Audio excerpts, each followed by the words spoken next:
بسم اللہ الرحمن الرحیم۔ ایک سب سے پہلی بات کہ جن ساتھیوں تک ہماری یہ ویڈیوز پہنچ رہی ہیں ان سے مؤدبانہ گزارش ہے کہ وہ ہماری اس ویڈیو کو لائک بھی کریں اور مکمل سنیں بھی اور شیئر بھی آگے کریں، اور جن ساتھیوں نے سبسکرائب نہیں کیا ان سے بھی درخواست ہے کہ اس کو سبسکرائب کریں۔ اللہ تعالیٰ آپ کو جزائے خیر عطا فرمائے۔ تو بھائی کا سوال یہ ہے کہ ایک آدمی نے اذان دی تو آیا اقامت بھی وہی آدمی کرے یا کوئی اور آدمی کرے؟ یعنی اقامت کہنے کا زیادہ حقدار کون ہے؟ مؤذن جس نے اذان دی وہ اقامت کرنے کا حقدار ہے یا کوئی اور آدمی بھی اقامت کر سکتا ہے یا نہیں کر سکتا؟ تو یہ بات ذہن میں رکھیں، شریعت مطہرہ میں تو سب سے زیادہ افضل بھی اور حقدار بھی وہی شخص ہے جس نے اذان دی ہے، اقامت بھی وہی شخص کا ہے۔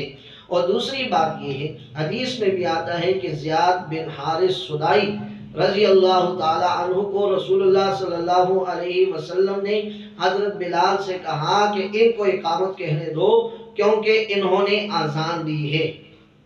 اس حدیث سے بھی یہ پتہ چلتا ہے کہ جو آدمی اذان دے اقامت کا حقدار بھی وہی ہے، اقامت بھی وہی دے۔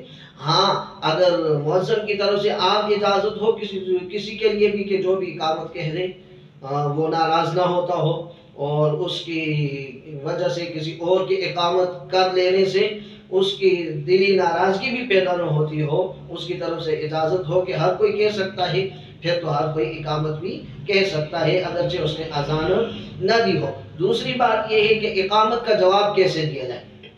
تو اس میں بھی آسان یہ ہے کہ جس طرح اذان کا جواب دیا جاتا ہے انہی کلمات کے ساتھ، جیسے اذان کلمات کا جواب اذان کلمات ہی کے ساتھ دیا جاتا ہے، ایسے ہی اقامت کے جو کلمات سنے جائیں انہی کلمات کے ساتھ ان کا جواب بھی دیا جائے۔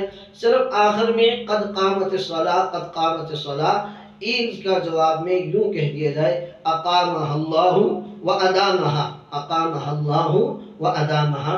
اللہ تعالی ہمیں توفیق عمل نصیب فرمائے۔